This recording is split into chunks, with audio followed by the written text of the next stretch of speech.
21 दिसंबर और हम लोग आज डिस्कस करेंगे 21 दिसंबर के इंपॉर्टेंट क्वेश्चन एंड आंसर्स। तो इसलिए इस वीडियो को आप अंत तक देखिए। स्वागत है आपका एग्जाम मंथन में। अगर आपने हमारा चैनल सब्सक्राइब नहीं किया है तो आज ही सब्सक्राइब कर लीजिए। दोस्तों यहाँ पे आपको मिलेंगे डेली करंट अफेयर्स MCQ, साथ ही आपको यहाँ पे मिसलेनियस टॉपिक्स के डिस्कशन भी मिलेंगे। तो हाल ही में हमने जो है एक फार्म बिल्स पे वीडियो पब्लिश किया है। इसमें जो है तीनों बिल्स को काफ़ी डिटेल में डिस्कस किया गया है। तो आपके जितने सारे भी डाउट्स होंगे ये सारे क्लियर हो जाएंगे। तो इसलिए इस वीडियो को आप देखना मत भूलिएगा। तो चलिए शुरू करते हैं आज का डेली MCQ मंथन। दोस्तों हमारा फर्स्ट क्वेश्चन है, recently which of the following indigenous sports have been included in the Khelo India youth games 2021। तो उसका सही आंसर है ऑल ऑफ द अबव। ये गटका, कलारीपट्टू और हमारा थांगता, ये तीनों को ही ऐड किया गया है हमारे खेलो इंडिया यूथ गेम्स 2021 में। साथ में जो है मलखम को भी ऐड किया गया है। जैसे आपको पता है हमारी योगासन को भी हमारा इस खेलो इंडिया में इंक्लूड किया गया है अभी, लेकिन रिसेंटली जो है गटका, कलारीपट्टी और थंगता को भी इंक्लूड किया गया है। गटका जो है हमारा ये पंजाब का ट्रेडिशनल फाइटिंग डांस है जो हमारे निहंग सिख वॉरियर्स के द्वारा यूज़ किया जाता है। गटका में जो है वो सेल्फ डिफेंस के लिए भी यूज होता है और साथ में हमारा स्पोर्ट्स के लिए भी यूज होता है। जहाँ तक रही बात हमारी कलारी पट्टियों की, तो कलारी पट्टियों जो है हमारा केरला का मार्शल आर्ट फॉर्म है। ये ऑलरेडी यूपीएससी में इस पर क्वेश्चन भी आ चुका है। तो इसमें जो है अभी आपने देखा होगा तो हमारे जो एक्टर है विद्युत जामवाल भी ये कलारी पट्टी में काफ़ी अच्छा उनके वो खेलते हैं। जहाँ तक की बात थंगता जो है हमारा बिलोंग करता है मणिपुर का है। मणिपुर का ये मार्शल आर्ट फॉर्म है जो हमारा काफ़ी पॉपुलर है। तो अगर हम लोग इस तरह के इवेंट्स को अपने खेलो इंडिया यूथ गेम्स में इंक्लूड करेंगे तो हमारे जो ट्रेडिशनल आर्ट फॉर्म्स हैं तो वो काफ़ी उनको प्रमोशन मिलेगा। उनको फ़ायदा क्या होगा, इससे फ़ायदा हम लोग अगर याद करने के लिए करेंगे, अगर आप आंसर राइटिंग में यूज़ कर सकते हैं, प्रिजर्व, प्रमोट और पॉपुलराइज करने के लिए हम लोग यूज़ कर सकते हैं। तो ट्रिपल पी मॉडल का यहाँ पे इस्तेमाल हुआ है। और जहाँ तक की बात है हम लोग मलखम की बात देखेंगे तो मलखम में आप देख सकते हैं कि यहाँ पे खंबे का इस्तेमाल होता है। इस खंबे में लोग जो है अपने अपने आर्ट को दिखाते हैं। ये हमारे एक और रस्सी पे भी करते हैं, वो आप वीडियो में आराम से यूट्यूब पे देख सकते हैं। और हमारा जो है खेलो इंडिया यूथ गेम्स जो है कहाँ पे कंडक्ट हो रहा है 2021 में। 2021 में हो रहा है वो हमारा हो रहा है हरियाणा के अंदर हो रहा है। और हमारे union minister of youth affairs and sports कौन है, वो है हमारे किरण रिजिजू। तो दोस्तों इसमें कई सारे फैक्ट्स एंड फिगर्स हैं, वो आपको ध्यान में रखना है एग्जाम के लिए। हमारा आज का सेकंड क्वेश्चन है, who inaugurated India's first hypersonic wind tunnel test facility. तो सही आंसर है इसका राजनाथ सिंह ने जो है इसको इनॉग्रेट किया है इस फैसिलिटी को। तो ये फैसिलिटी कहाँ पे लोकेटेड है, ये लोकेटेड है हमारे हैदराबाद के अंदर। तो इससे फ़ायदा क्या होगा, ये पहली बात तो ये हैदराबाद के अंदर लोकेटेड है।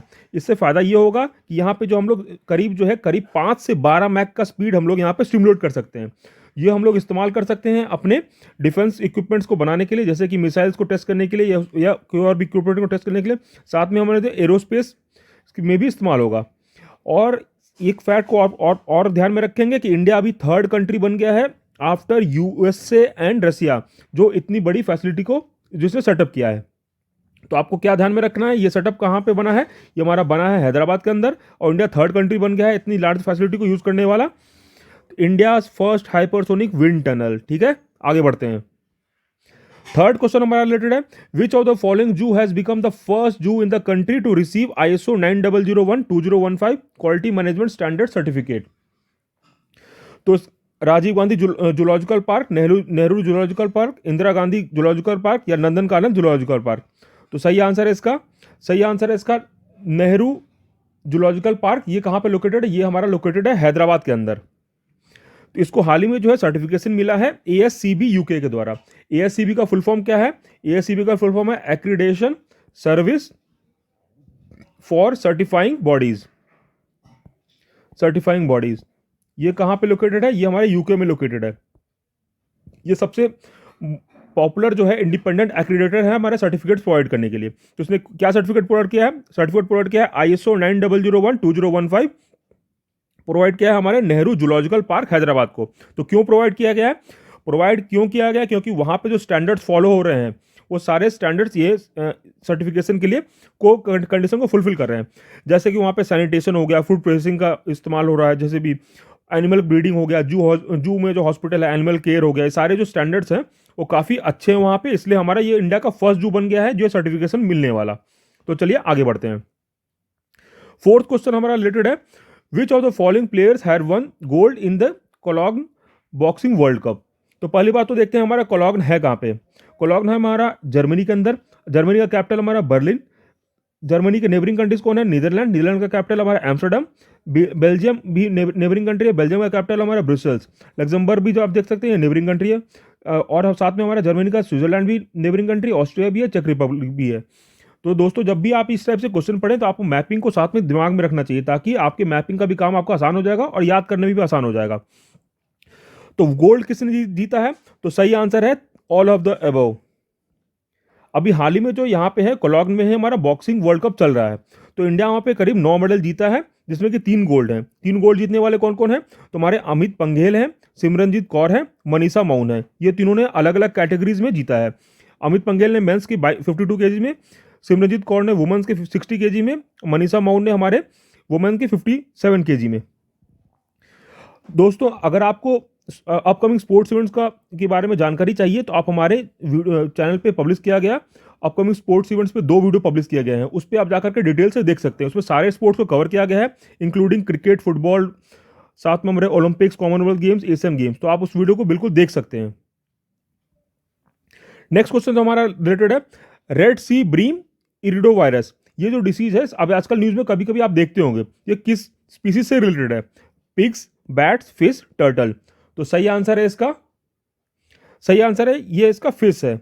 ये जो डिसीज है रेड सी ब्रीम इरिडोवायरस, ये हमारे फिश में पाया जाता है। तो ये जो नॉर्मली किस में होता है, जैसे हम लोग कल्चर फार्मिंग करते हैं फिश का, उसमें क्या होता है हम लोग जो कहीं पे एक पॉन्ड में या फिर छोटे जगह में फिश को पालते हैं, उसमें ये बीमारी कभी कभी हो सकती है। तो ये जो बीमारी हमें अभी मिली है उडुपी डिस्ट्रिक्ट में हमारे कुछ एरियाज में पाया गया है।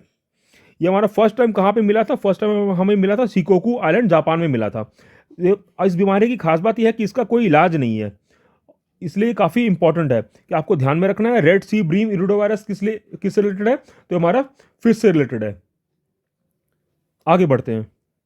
नेक्स्ट क्वेश्चन हमारा रिलेटेड है विच स्टेट हैज लॉन्च मातृ सहयोगिनी समिति? उत्तर प्रदेश, बिहार, मध्य प्रदेश, गुजरात। तो सही आंसर है इसका, ये सही आंसर है इसका मध्य प्रदेश। मध्य प्रदेश में जो है मातृ सहयोगिनी समिति बनाई गई है। तो ये हमारी समिति क्यों बनाई गई है? समिति बनाई गई है ताकि जो है जितने भी हमारे इल प्रैक्टिसेस हो रहे हैं हमारे आंगनबाड़ी के अंदर, उसको रोका जाए। इसमें लोग क्या काम किया जाएगा? करीब इसमें जो है 10 मदर्स का एक कमेटी बनाया जाएगा। वो लोग जो होंगी बेनिफिशरीज भी हो सकती हैं, साथ में हमारी प्रेग्नेंट वुमेन्स भी हो सकती हैं, लैक्टेटिंग मदर्स भी हो सकती हैं। वो लोग इस कमेटी के मेंबर बनेंगी। और वो कमेटी वाले क्या करेंगी? जो आंगनबाड़ी सेंटर के अंदर जितने भी खाना पीना मिल रहा है, कोई भी और हमारे आर्टिकल्स डिस्ट्रीब्यूशन हो रहे हैं, सबको मॉनिटर करेंगी। तो ये काफ़ी अच्छी बात है, क्योंकि हमारे जो इंडिया में है फंड्स की कमी नहीं है, लेकिन मॉनिटरिंग की कमी है, इंप्लीमेंटेशन की कमी है। अगर हम लोग इसी तरीके से हर जगह पे मॉनिटरिंग कमेटी हमेशा पब्लिक को इन्वॉल्व करके लगाएंगे तो हमारा करप्शन को रोका जा सकता है।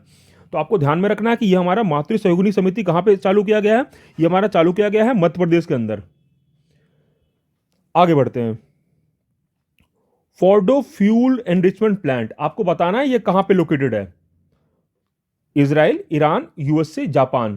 तो सही आंसर है इसका, ये हमारा लोकेटेड है ईरान के अंदर। तो अब ये न्यूज़ में क्यों है? न्यूज़ में भी इसलिए है क्योंकि ये कहा जा रहा है कि यहाँ पे जो है दोबारा से ईरान ने ये न्यूक्लियर एनरिचमेंट चालू कर दिया है। ये जो है पहली बात तो अंडरग्राउंड फैसिलिटी है, आपको ध्यान में रखना है। ये अंडरग्राउंड फैसिलिटी कहाँ पे लोकेटेड है? ईरान में। तो मैप पे देखते हैं, तो मैप में आप ये देखते हैं, ये रहा फोर्डो। ईरान के दो न्यूक्लियर यूरेनियम एनरिचमेंट फैसिलिटी है। एक हमारा होगा फोर्डो, दूसरा होगा नातांज। नातांज जो है ये दोनों देख सकते हैं आप मैप पे, यूरेनियम एनरिचमेंट प्लांट है। ये रहा आप दोनों, ये रहा मैप पे। तो आपको दोनों दिमाग में रखना है। और आपको एक चीज़ और ध्यान में रखना है कि यहाँ पे जो है ईरान के एक साइंटिस्ट थे जिनको अभी हाल ही में उनकी असैसिनेशन कर दी गई थी। उसमें जो है उनको रिमोट कंट्रोल वेपन से मारा गया था। उनका नाम क्या था? उनका नाम था मोहसिन फकरी जिद्दा। ये वहाँ के न्यूक्लियर साइंटिस्ट थे, इनको वहाँ पे मार दिया गया है। तो ये आपको इनका भी नाम ध्यान में रखें क्योंकि एग्जाम में ये पूछा जा सकता है। तो चलिए आगे बढ़ते हैं। Pandit Deendayal Upadhyaya telecom skill excellence awards was launched by, कौन सी मिनिस्ट्री ने इसको लॉन्च किया है? Ministry of skill development and entrepreneurship, ministry of communication, both A and B, none of the above. तो सही आंसर है इसका मिनिस्ट्री ऑफ कम्युनिकेशन के द्वारा ये अवार्ड चालू किया गया। तो हाल ही में हमारे जो कम्युनिकेशन मिनिस्टर रविशंकर प्रसाद ने इस अवार्ड को दिया था। तो इसलिए न्यूज़ में बना हुआ है। ये जो क्वेश्चन है फ्रेम करने का मेन रीज़न ये था कि यहाँ पे देख सकते हैं आप स्कीम के अंदर जो नाम टेलीकॉम भी है, स्किल भी है। तो कई बार आपको जो है कंफ्यूज करने के लिए दोनों को लिंक करके एग्जामिनेशन में क्वेश्चन फ्रेम किए जाते हैं। जैसे यहाँ पे टेलीकम्युनिकेशन के लिए हमारा कम्युनिकेशन हो गया और हमारे स्किल के लिए यहाँ पे बन गया स्किल। तो आपको एग्जाम में कंफ्यूज किया जाता है, तो कई बार आपको इस बात का ध्यान भी रखना होता है।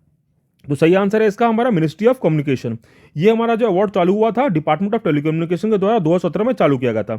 इस अवार्ड में करते क्या है, इस अवार्ड में हम लोग उन लोग को अवार्ड करते हैं जो टेलीकॉम सेक्टर में काफ़ी बढ़िया काम कर रहे हैं, स्किलिंग में, सर्विसेज में, मैन्युफैक्चरिंग में, या फिर हमारे कई सारे जो एप्लीकेशंस बना रहे हैं एग्रीकल्चर के लिए, कॉमर्स के लिए, हेल्थ एजुकेशन, ETC से बहुत सारे और भी देते हैं। तो इस बात का आप ध्यान में रखेंगे। हमारा जो है Pandit Deendayal Upadhyaya telecom skill excellence award किस लिए, कौन सी मिनिस्ट्री देती है, तो मिनिस्ट्री ऑफ कम्युनिकेशन ये अवार्ड देती है। नेक्स्ट क्वेश्चन हमारा, which of the following institution has release the global health estimates 2019। तो सही आंसर है इसका वर्ल्ड हेल्थ ऑर्गेनाइजेशन। ये जो हमारा जो रिपोर्ट है ग्लोबल हेल्थ एस्टिमेट 2019, ये हमारा पब्लिश किया आता है वर्ल्ड हेल्थ ऑर्गेनाइजेशन के द्वारा। इसमें पब्लिश क्या करती है, इसमें पब्लिश किया जाता है लेटेस्ट डेटा, पब्लिश किया जाता है डेथ का और डिसेबिलिटी का, पूरे वर्ल्ड का पब्लिश होता है। साथ में हमारे रीजन वाइज, कंट्री वाइज भी होता है, एज, सेक्स, हमारा सभी के पैरामीटर्स पे अलग अलग उसमें दिखाया जाता है। जैसे यहाँ पे आप यहाँ पे फिगर में देख सकते हैं। तो पहली बात जो आपको ध्यान में रखना है कि ग्लोबल हेल्थ एस्टिमेट्स अवार्ड कौन सी पब्लिश करती है, तो वो पब्लिश करती है हमारी वर्ल्ड हेल्थ ऑर्गेनाइजेशन। इसका हेडक्वार्टर कहाँ है, हेडक्वार्टर है इसका जेनेवा, स्विट्जरलैंड में। इसका डायरेक्टर जनरल का क्या नाम है, डॉक्टर टेड्रोस एडहेनम गेब्रेसियस। इनको आप काफ़ी आजकल आपने प्रेस कॉन्फ्रेंस में इनको भी देखा होगा। हमारा जेनेवा में जो कई सारे ऑर्गेनाइजेशन का हेडक्वार्टर है, जैसे कि UNCTAD का भी हेडक्वार्टर वो जेनेवा में ही है, ILO का भी हेडक्वार्टर हमारा जेनेवा में भी है। तो आपको ध्यान में रखना कई सारे हेडक्वार्टर्स का भी कहाँ पे है, तो वो जेनेवा में है। तो चलिए आगे बढ़ते हैं दोस्तों। हमारा आज का लास्ट क्वेश्चन है, who has been elected as the vice president of Asia Pacific broadcasting union for 3 years. Nirmala Sitharaman, Ravishankar Prasad, Shashi Shekhar Vempati, KV Kamath. तो सही आंसर है इसका शशि शेखर वेम्पति। ये जो हमारे प्रसार भारती के CEO हैं, इनको जो है हाल ही में इलेक्ट किया गया vice president of Asia Pacific broadcasting union for 3 years. तो ये काफ़ी इंपॉर्टेंट पर्सनैलिटी है आपको, क्योंकि हमारे CEO हैं ये हमारे प्रसार भारती के। ये जो हमारा एशिया पैसिफिक ब्रॉडकास्टिंग यूनियन जो एस्टैब्लिश किया गया था 1964 में, ये हमारा प्रोफेशनल एसोसिएशन है ब्रॉडकास्टिंग ऑर्गेनाइजेशन का, जिसमें करीब 26 मेंबर्स हैं और ये करीब 57 कंट्रीज के अलग अलग मेंबर्स हैं। इसका हेडक्वार्टर कहाँ है, इसका हेडक्वार्टर हमारा कुआलालंपुर मलेशिया में इसका हेडक्वार्टर है। अगर आपको ध्यान में नहीं होगा तो ध्यान में दिला दें कि इनके हमारा जो ये शशि शेखर वेम्पति हैं, इन्हीं के अंडर एक कमेटी बनाई गई थी TRP स्कैम के लिए, एक कमेटी भी बनी है इन्हीं के द्वारा चेयर किया जा रहा है। तो आपको ध्यान में रखना है वो जो TRP स्कैम के लिए जो कमेटी बनी थी TRP सिस्टम के लिए, तो वो हमारे इन्हीं के अंडर बनी है। तो वो कौन है, क्या नाम है उनका नाम है शशि शेखर वेम्पति। तो दोस्तों इसी के साथ क्वेश्चन आंसर सेशन आज हमारा समाप्त होता है। आशा करते हैं आपको हमारा वीडियो पसंद आया तो बिल्कुल आप हमारे चैनल को लाइक सब्सक्राइब करना ना भूलें। तो चले फिर कल मिलते हैं, आज के लिए फिर धन्यवाद।